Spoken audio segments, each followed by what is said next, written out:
Okay, in this video, we'll be completing the picture of how you keep track of voltages and currents bouncing back and forth on a transmission line when you have a load that is a resistor, and in particular in cases where you don't have a good match between the line and the load, where the load resistor and the transmission line impedance are different, or in particular when the generator resistor, transmission line resistor, impedance, and load resistor are all different values. And we're going to introduce a visual technique called bounce diagrams that makes it possible to keep track of everything. All right, so let me just redraw the basic picture that we're considering right now. We have a battery, generator resistor connected to a transmission line, which I draw as two tubes. Never mind the fact that it's slightly falling. It's just my unsteady hand.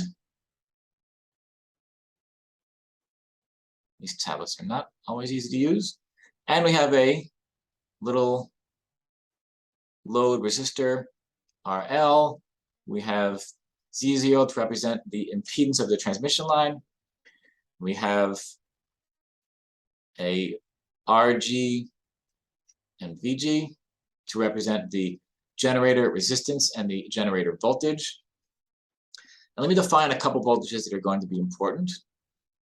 Here, this will be V sub S will be the voltage on the source side of the transmission line.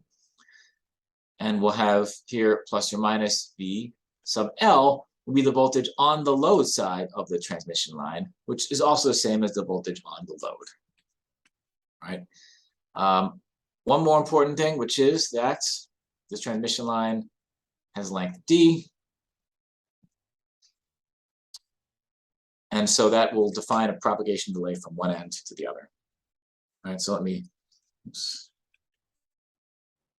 Now, we're going to draw something called a bounce diagram. And to do that, I'm going to draw two vertical lines, one on the source side of the transmission line and one on the load side of the transmission line. All right, time is basically going to be moving downwards, right? This is sort of a form of a waterfall plot, if you've ever seen them, right? So time is sort of falling downwards. And the horizontal distance here is going to represent Z, right? The length along the transmission line. And we're going to keep track of everything that happens, right? And so remember, we have a switch here that's closing at t equals 0. So we're starting out with no voltage anywhere.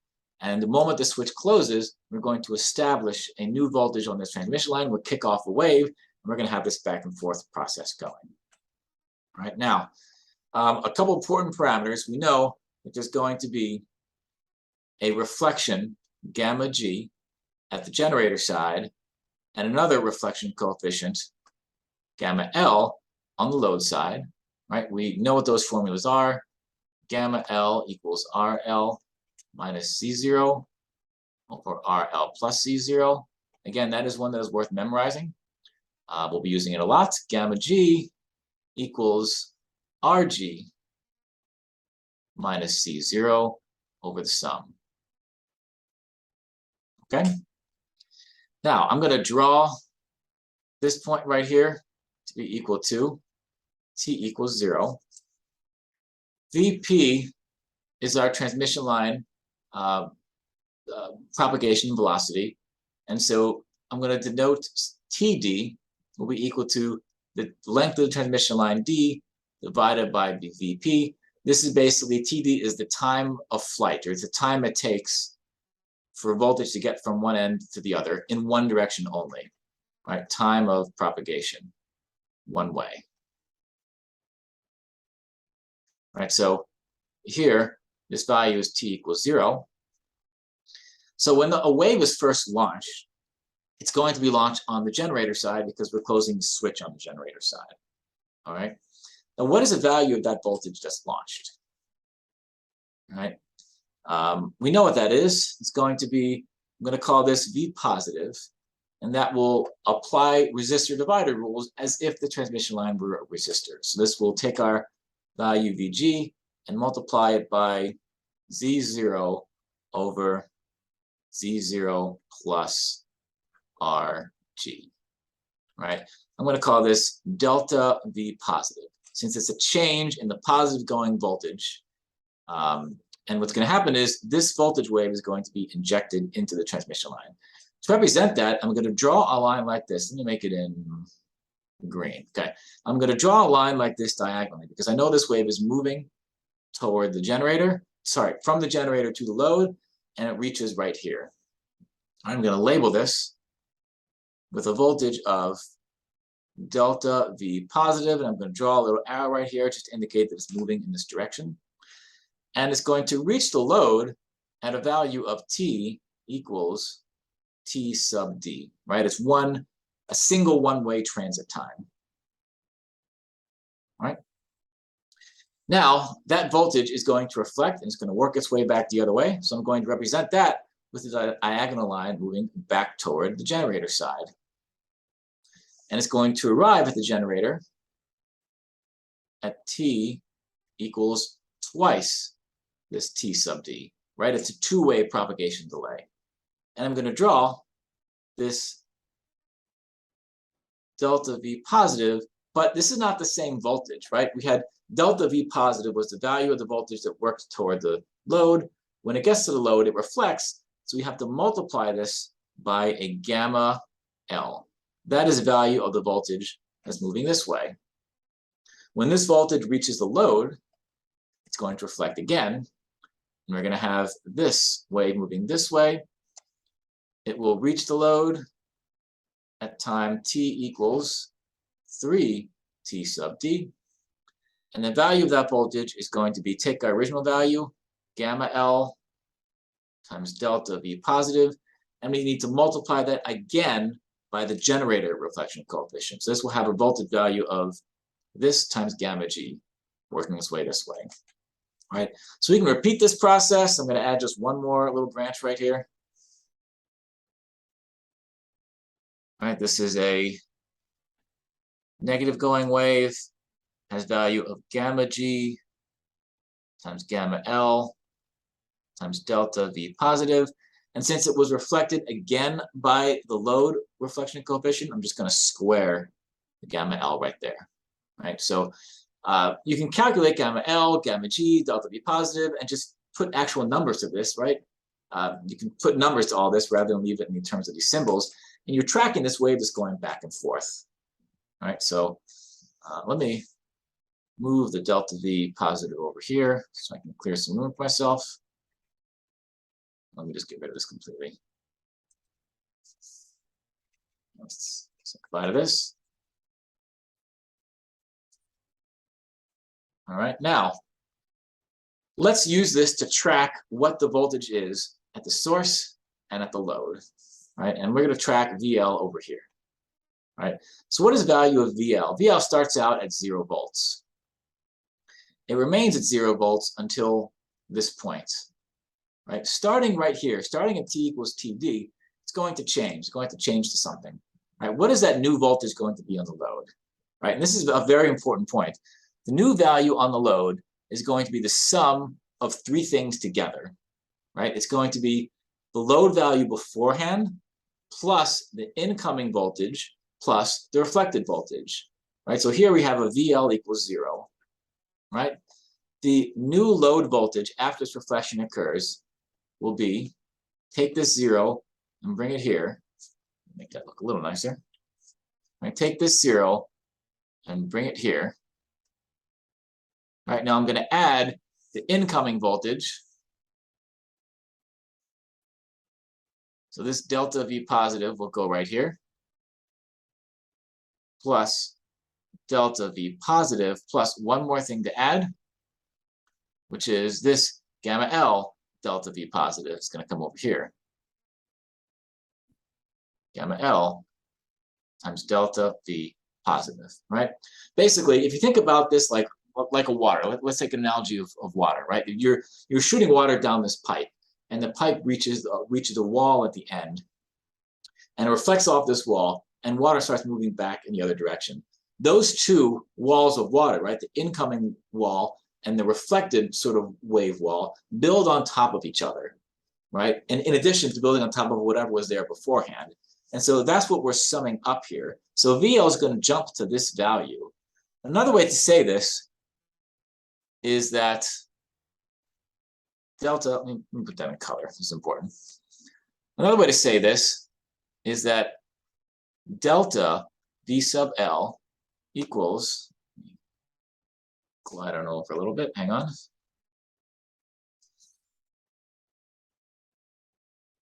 Equals, equals the incoming wave V in times 1 plus gamma L, right? This is the change. It's basically the incoming wave times 1 plus gamma L. The gamma L, again, is a number that could be between -1 and 1. All right, now, let's track what happens on the other side.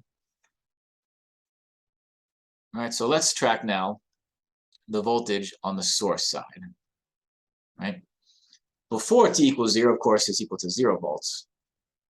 So what happens right after this wave is launched? Right? As soon as this wave is launched, we're going to have a value of Vs equals delta V positive. That will be the value that's established right here. Right? Because again, you can take the value beforehand, add an incoming wave, which is non-existent, no wave has come in, and add the output. So this is really 0 volts plus a 0 volt wave coming in plus delta V positive going out. Right? So let me clean that up a bit. So Vs equals delta V positive. Right? And that will remain the case because once that wave is sent, it's gone. Nothing else is going to change on the generator side until that voltage wave goes all the way to the load side, reflects, and comes all the way back. And then after this new wave reflects, we're going to have a change in that source resistance, in that source voltage. And we're going to add up 3 things to figure out what the new source voltage is. The first is we're going to take that delta V positive and bring it down here, because any change that happens is going to build on top of what we originally started with, plus the value of this incoming wave that came back from the generator, plus gamma L delta V positive, plus the reflected wave, right? Plus gamma G, gamma L times delta V positive, right? So again, the source value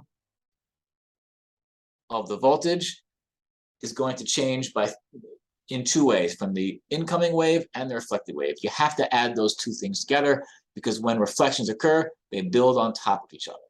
Now, important to note that the reflection coefficient can be negative, right? It can be, remember, a value that's between -1 and 1. So it's very possible that this value is, say, 1 volt. This value is also 1 volt, and this value is -0.5 volts, for example. Right? So whatever it is, this 1 plus gamma L, right here, this number ranges between 0 and 2. Because gamma L itself is going to range between 1 and -1. So 1 plus gamma L will range between 0 and 2. So basically, if I have 1 volt coming into a load, then the voltage on the load can go anywhere between 0 and 2 volts, depending on what the value of the reflection coefficient is. Right? This value, by the way, 1 plus gamma L, we're going to see that again in a couple other contexts. So I'm going to define it right now as tau.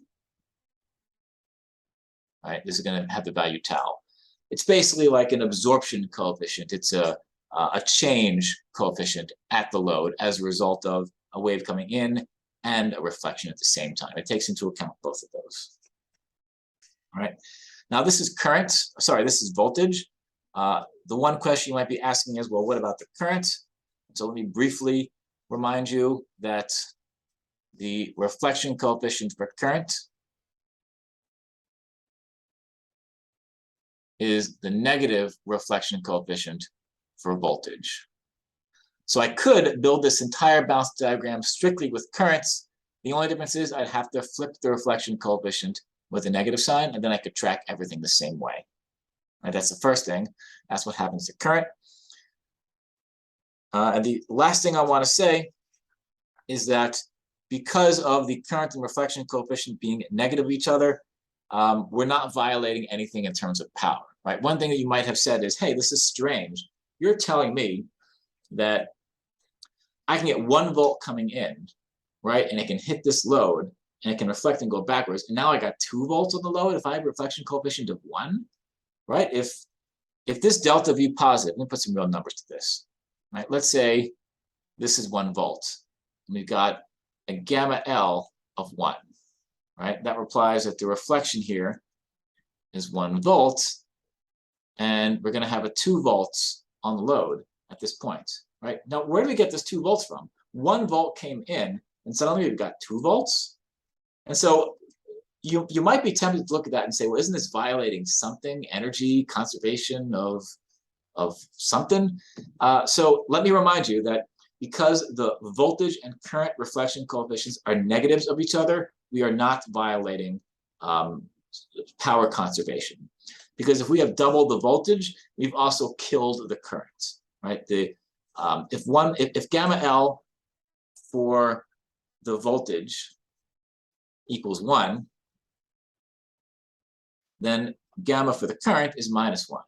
And so if the voltage has gone from 1 volt to 2, then the current has gone from, let's say, 1/50th of an amp to 0.